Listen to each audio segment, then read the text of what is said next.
All right, we are recording. Thank you so much for joining me today. My name is Abigail McDonald, and I am a Young Living Silver. Today, I'm going to be talking to you about tips and tricks for better sleep.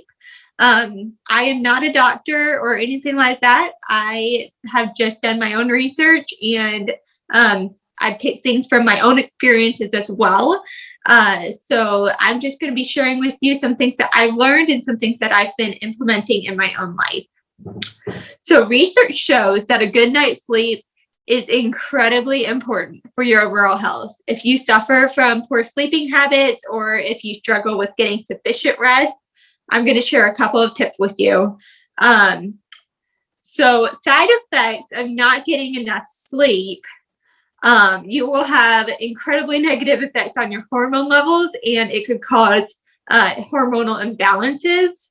It also affects your brain performance. So if you have a lot of brain fog, you're going to find it harder to think quickly, less energy, you're going to be slow moving, etc.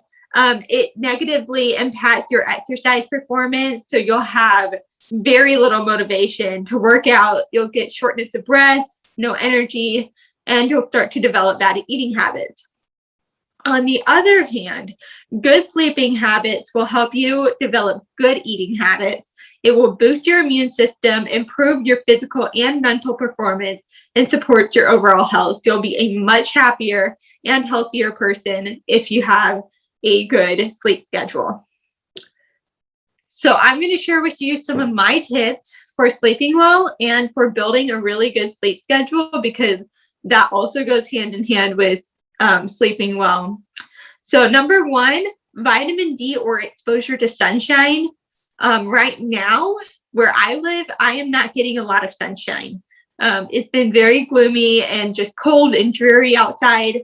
And so we don't get the natural vitamin D from the sun, at least not right now. So something that I've been implementing is I've been taking vitamin D supplements.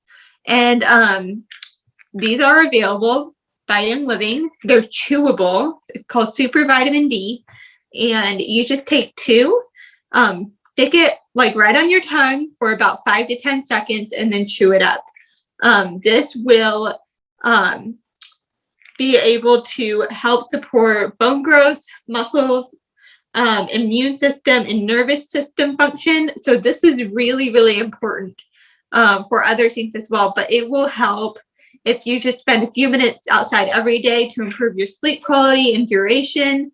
But if you don't have access to sunshine and natural vitamin D, you need to be taking vitamin D supplements.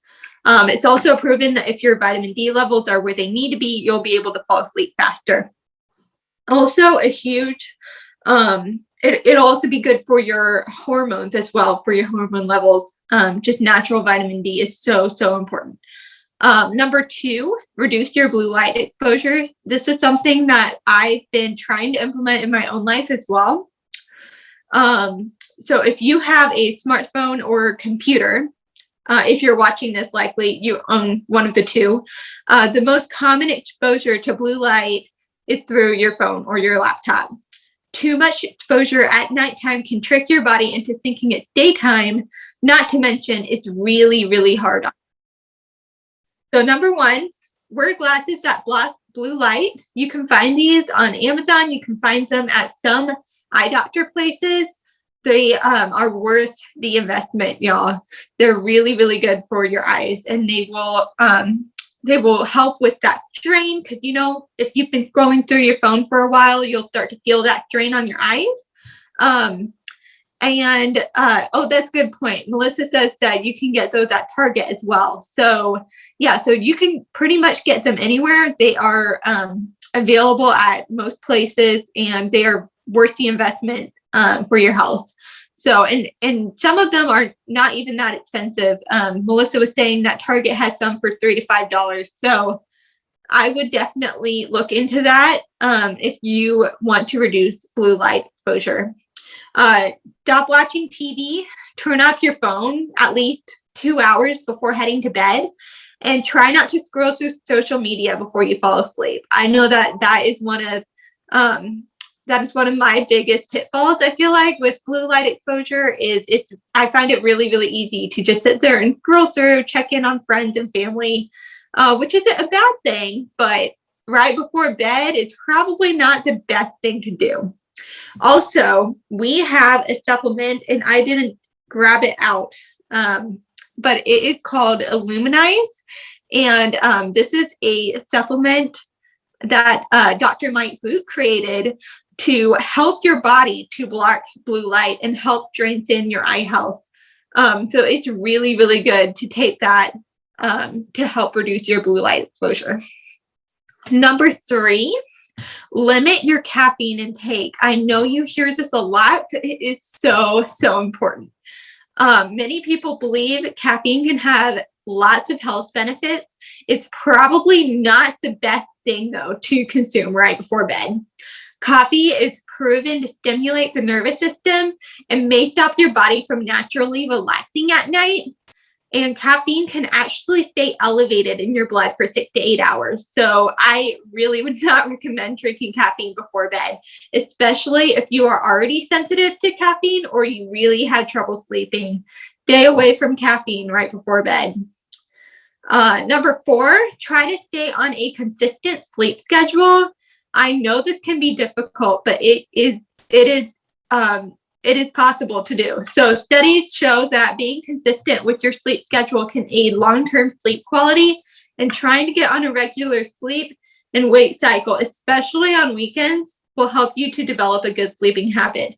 So make sure that you're getting to bed at a reasonable hour, and that you are taking steps to help the body slow down and relax.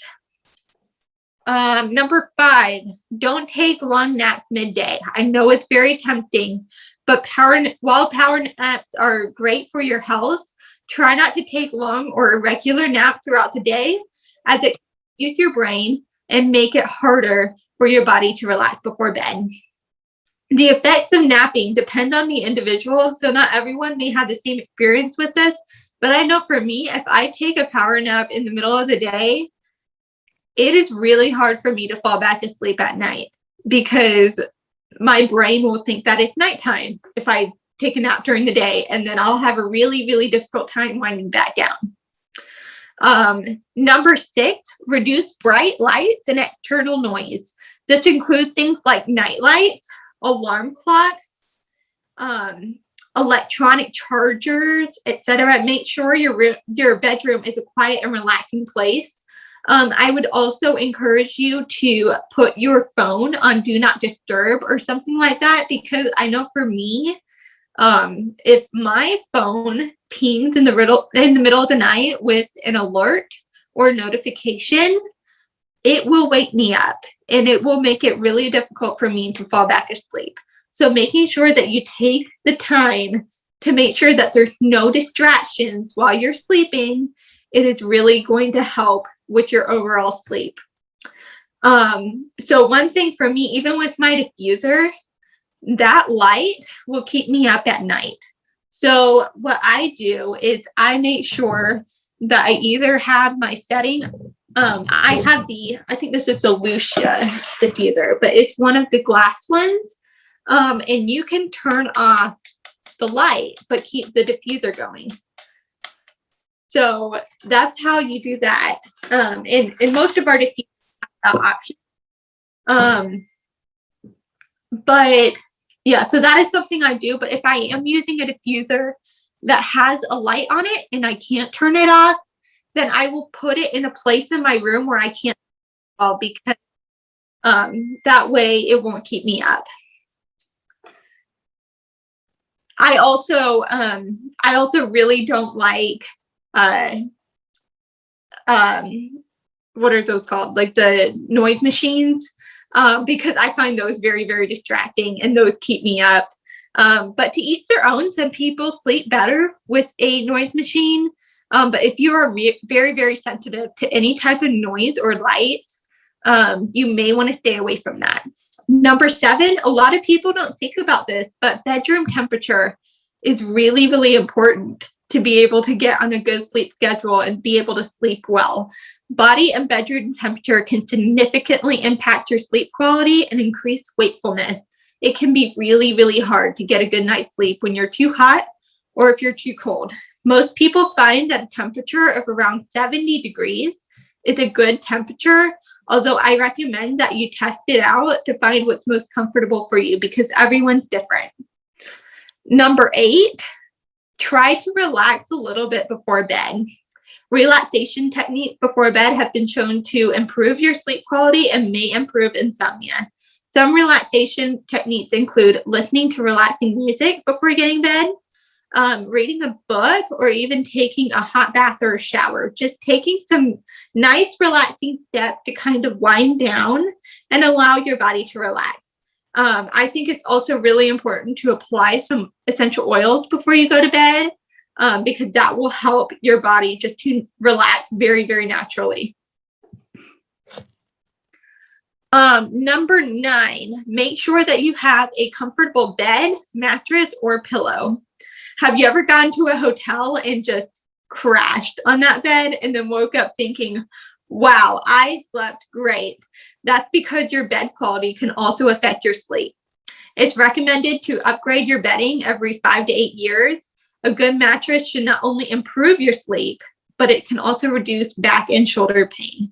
And even if you have a pretty comfortable mattress, people recommend that you flip it every now and then to make sure that it's not getting too hard on your back. Number 10, if you really find yourself struggling to stay asleep during the night, try taking a melatonin supplement. I don't recommend taking it every night, but just so that your body can recognize a good sleep pattern. The way that God designed us never ceases to amaze me. He created our body to know exactly when we need to get some rest. Melatonin is a sleep hormone that tells your brain when it's time to relax and head to bed. If you struggle with sleep, you may be low on melatonin. Taking melatonin supplements 30 to 60 minutes before bed can significantly improve your sleep. It's especially useful for people who travel a lot and need help adjusting to different time zones. You'll want to start with a really low dose to see how much your body needs. It's recommended that you get your doctor's advice before use. I take a natural melatonin supplement when I'm having a particularly hard time falling asleep. And if you're interested in learning more about that, it's Sleep Essence. It's another supplement by Young Living. And it's formulated with lavender, melatonin, and vetiver essential oils. So this is really, really amazing. But I don't have to take it every night because I've taken steps for my body to naturally relax. I'm able to fall asleep pretty quickly now.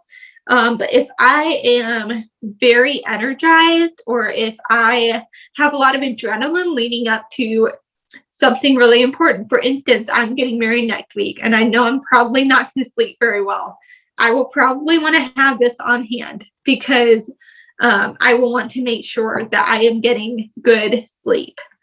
Some more supplements and oils would be valerian essential oil. We also carry that. Lavender essential oil, and I think I have that one out. Lavender. A magnesium supplement. We actually do have a product that contains magnesium. It is called Unwind. These are like tiny little pouches, and they're a watermelon flavor. But they just come in these little pouches, kind of like a pixie stick, and you'll rip up the top and pour it onto your tongue. And this is amazing. It helps me sleep so well. But this is a good source of magnesium that is naturally sourced, and it will help you sleep really, really well. We also have a Sleepy Eyes roll-on. This is actually part of the Kids Sense collection, but adults can use it too. People find this really, really helpful when they're having a difficult time sleeping. Valor essential oil. I got that one out somewhere. Yeah, Valor essential oil is one of our. And I love diffusing this at night. It smells amazing. I'll put some right on my neck and on my wrists. And I find that it really, really improves my sleep quality. Peace and Calming is another blend. This one also comes in your starter kit. And this stuff works wonders. So this is another one I like to diffuse when I'm having a hard time sleeping. Calm roll-on. This is one of our CBD roll-ons. And if you were not made aware of this, our CBD product contains no THC. It's just a pure natural CBD oil, and it is so, so amazing.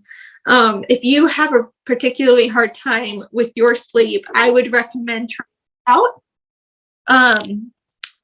And then I also have White Angelica. This is one that I like to put on my wrist. So I will put it right on my wrist, just rub it in. I find that I go so well. I have frankincense. This is another one that I like to diffuse or put directly on my chest and just breathe it in. This stuff is incredible. I love keeping this on hand. I also have the Unwind, which I told you has the magnesium and the sleep essence. One thing that I also like to make is a homemade linen spray. You can make this the same way that you would make a room spray. So I think it's water, witch hazel, and an essential oil of your